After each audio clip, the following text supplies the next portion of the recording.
Lipid disorders, traditionally, we have been considering more in terms of the genetic causes, which are very, very rare, but which can have a lethal consequences in that regard. But now we are seeing much more common in terms of the lipid disorders in terms of obesity and complications. Lipid cycle is constituting of the intestine from which the lipids are absorbed.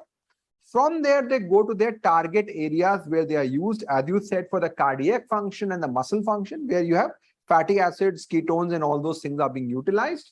Now, from there, they can go to the organs which are producing steroids like adrenals and then get deposited. From here, the lipid also goes to the liver. Now, liver plays a very, very central role in that regard. Liver is not only the cause of lipid disorders, it is also affected by lipid disorders. Now, all your studies about steatohepatitis is about that. So, lipid, ultimately, liver will have to manage. That's its responsibility. So, if you are not able to manage liver lipid properly, ultimately will have a problem in terms of hepatic function as well. So, liver is both a player as well as somebody which has got effective. Now, liver will be able to metabolize these lipids and then send it back to the circulation, where again excess lipid will get deposited in the macrophages, and there it will go into the vasculature, and that is going to cause all the complications. So there are good parts of lipid action in the muscle, in the heart, in the adrenals. Bad part is mainly the deposition, which causes harm in that regards. Now, when we talk about lipids, we talk about a few things. We talk about lipoproteins, we talk about apolipoproteins, enzymes, and transporters. And these all four will then combine to produce the whole lipid cycle. So what really is a lipoprotein, Dr. Vibha? Lipids and the protein. Lipids are basically this cholesterol and the triglycerides and the proteins, and this is the apolipoprotein.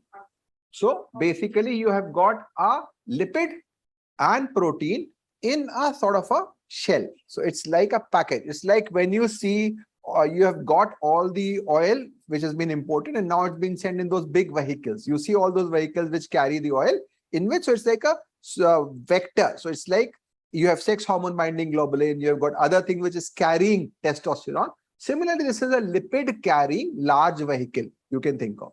So it has got proteins also, and it has of course got within it, it has got an emulsification, there it has got cholesterol and lipids. Now, what is apolipoprotein and what role do they do? Apolipoprotein is which basically determines the distribution of the cholesterol and triglycerides, where they have to use from where they have to metabolize. So apolipoprotein basically is controlling the overall effect of that cholesterol, where to release, where to metabolize, where to go. So it's one of the most important part of the lipoprotein complex.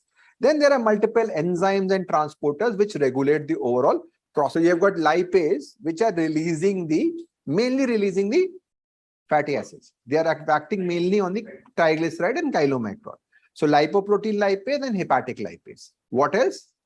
Apart from that, we have various transporters and which is responsible for the and there is also a acyl transferase, which is very, very important, and you have one which causes sulfation. So sulfated products become also important. So in a way, if you talk about this, lipoprotein itself has got lipids and proteins, which is apolipoprotein, and enzyme and transporters. These three will decide your fate. We'll go one by one. So when I talk about lipoprotein, as Dr. Vibha said, you've got triglyceride, you have got cholesterol esters. So you need to esterify the process, and you have got native cholesterol as well. So it's like a mixed bag. In the same truck, you are supplying all these things together.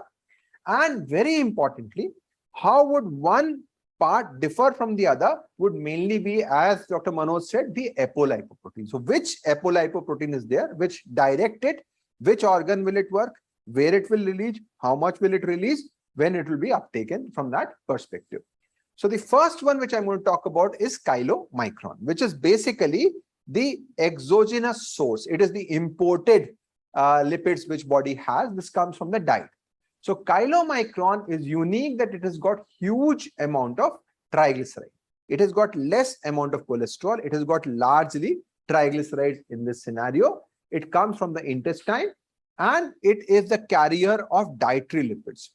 It has got multiple apolipoproteins. We talked about B, So apolipoproteins are designated into different forms A, B, C.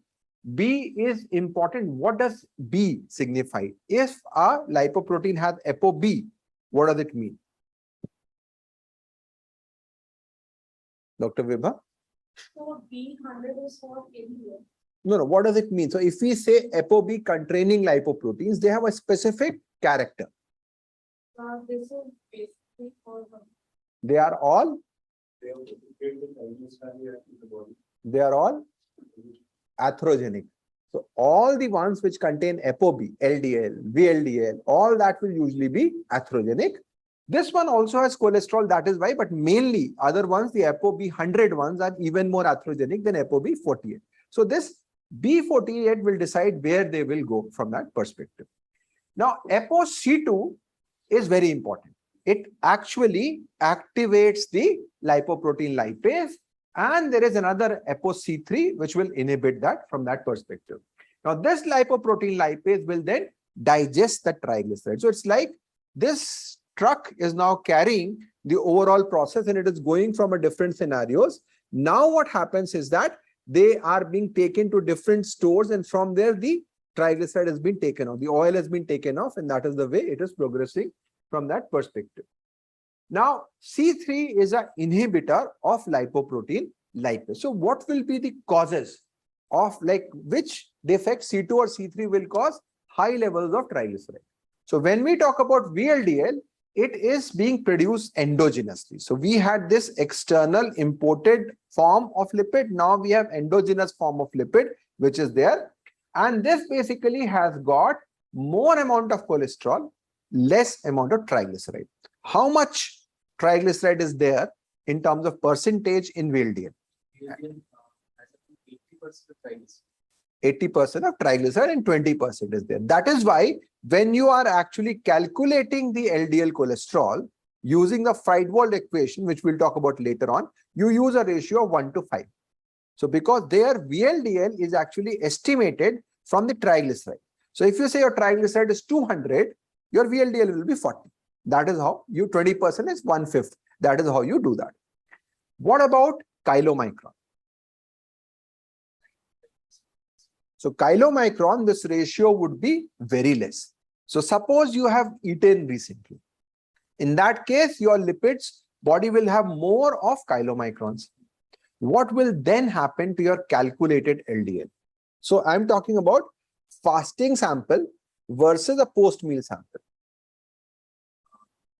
I have a post-meal sample, my LDL calculated to be increased. Why? Because again, the fraction of triglyceride at that moment would be very high. So, and lot of that triglyceride is actually going to be coming from the chylomicron. It is not coming from your VLDL. So you are falsely overestimating the level of VLDL. And that is going to cause more LDL or less LDL. So if you are overestimating VLDL, your LDL will become low. So you will falsely be lowering it in that perspective. So if your triglyceride is very, you're basically overestimating your VLD in that scenario. So that is the issue which has to be considered in that scenario. So yeah. So it is VLDL is basically produced by the liver, and it also has got C2 and C3. So it also produces that form. It is metabolized by hepatic lipase, and it is a source of both triglyceride as well as cholesterol in that scenario. It has got both C2 and C3, which is there. Now, there is also a ApoE through which it is taken up by the remnant receptor by the liver. So whenever your truck is completely empty, it has to again be utilized again. So it is internalized via the remnant. What does it mean by remnant? Whatever is remaining, that is why the remnant receptor is there. And this also is there for chylomicron. So both of them, once you have used it completely, liver again will come back into the picture. What about IDL? So when you have a metabolism of VLDL, you have taken out a bit of triglyceride. Now, what is the difference of IDL from VLDL? The amount of triglyceride is lesser than this. So what you are seeing here, the triglyceride level is come down. What else? So cholesterol is more. So what does it mean? C2 and C3 not being there. What does it mean? It's lipoprotein lipase will not be. So this is a very interesting mechanism. Now this truck has got a mechanism that when its triglyceride is finishing, it will shut down. So suppose you have put a hose, as soon as it is coming down, it is stopping it. So when your triglyceride has been sucked out, C2, C3 goes. So no further lipoprotein lipase activation will be there. It will say, I am useless. You can't use me for taking out triglyceride. So here it is basically a intermediary compound between VLDL and LDL. It's basically an intermediary compound. It is from the VLDL metabolism. It has lost its C2 and C3. That's why you can't take off more triglyceride from there. We'll discuss that in more detail later on. Again, remnant receptor will take it into the liver and then recycle it into LDL from that regard. So this is how it will work from that perspective. Now, LDL is the one which we talk most often, that this is the most important in that perspective. Now, how is LDL different from the previous two?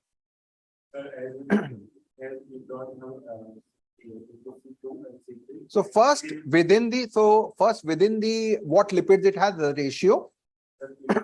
Very low amount of the triglyceride, very high amount. So effectively, this is like a pure cholesterol. So LDL is a pure cholesterol. There may be some triglyceride, but it is largely a pure form of cholesterol which is there. Second, of course, B100 is there. So that is the difference there. But as you said nicely, there is no ApoC2 and ApoC3. So it cannot release triglyceride. It doesn't have a triglyceride. But what is more important here is that this is a very, very significant one because it is a cholesterol carrier. It has got hardly a zero amount of triglyceride. It's pure cholesterol and it is taken up by the LDL receptor. We talked about the chylomicron remnant receptors, which were there for chylomicron, VLDL, LDL, IDL. But for LDL, you have got a separate receptor in the liver. What would be the problem, Dr. Naveen, if this receptor is not working? If this receptor is not working, then it is not being taken up. So there will be excessive amount of danger in circulation, which is as a very significant cardiovascular. So let's put it this way. When you talked about VLDL and chylomicron, they are like dual trucks, which has got both gas as well as petroleum, both triglyceride and cholesterol. This one is a unique one, only cholesterol. And we know that body doesn't need that much cholesterol. If you have excessive cholesterol, it will be deposited in the blood circulation. So liver takes it back via the LDL receptor, which is in a way to prevent the complications of hypercholesterolemia. So if LDL receptor is not there, or LDL receptor associated protein is not there, or if it is getting degraded, you will have hyper, which is the most common cause of familial hypercholesterolemia, which is there in that setting. So it's the hepatic uptake. So till now, we have talked about chylomicron, which is from the intestine, which is basically for the nutritional form, and three which come from the liver, the VLDL, IDL, and LDL. Those three are atherogenic. And chylomicron, of course, it also has got cholesterol, so it will be atherogenic. But this is a unique form of lipoprotein. How does HDL differ from other forms of proteins? It takes back the extra cholesterol from the periphery and delivers it to the LDL. So we all talk about good cholesterol and bad cholesterol, but that's not really true in the truest sense of the word. But this is in a way the reverse transfer. So till now, they were providing the oil or the fuel to the body. Now, what HDL does is that it sees, okay, some people have got too much and they have stored it. Like we talk about black marketing. A lot of people say that we have stored that. So these are like tax collectors and say, okay, you are holding so much amount of oil, give me back. So they are like tax collectors. They're getting back the excess amount of fat, and that is pretty much good in that perspective. So they are unique in the form that they have got this reverse transfer, which is done through HDL. Now, what is the structural relevance in terms of HDL, Dr. Vibha? So it has this ApoA. So till now we talked about ApoB, which was there very common, ApoC, which was there in mainly triglyceride containing ones, mainly the chylomicron and VLDL. Here you have got ApoA. It is produced via the liver. It has got ApoA1. Now, what is it associated with? What is LCAT going to do? So first thing you have to do, whatever cholesterol you have, you make it esterified. Why? Because you get the money, you don't want to waste it. Suppose you take the money out and somebody loots you. So you put it directly into the bank locker. So once you put it in the esterification, that is stored. It is not going to be released in the circulation. So that LCAT becomes important. It's a collector of cholesterol, and it has got specific ones which help it to get the cholesterol out from the LDL and put triglyceride in, which is the transporter, which we'll talk about subsequently. The CETP, which helps in transfer. So it's like taking out. So simply speaking, you have got the chylomicron and VLDL, which come from the intestine and from the liver as store of both triglyceride and lipids to provide everywhere in the body. Now that VLDL itself gets converted into IDL once its triglyceride levels come down, and finally to LDL, where it becomes pure cholesterol carrier. Too much LDL is going to deposit your fat in the macrophages and causing atherosclerosis. To counter that, the liver is eating up that LDL using LDL receptor, and it is also producing another compound called HDL, which is taking the fat out from that circulation. So this is how the whole cycle works. We'll talk about this in more detail as well. So just to summarize, chylomicron comes from the intestine. It has largely got 95% of triglyceride. VLDL comes from the liver, 80% triglyceride. Both of them have ApoC2 and ApoC3. And that will make a sense because this is going to decide about overall in terms of release of triglyceride. From there, IDL, which is just an intermediary, LDL is a pure cholesterol carrier. It is got no C2 in that perspective. And then we have HDL, which is a reverse transfer.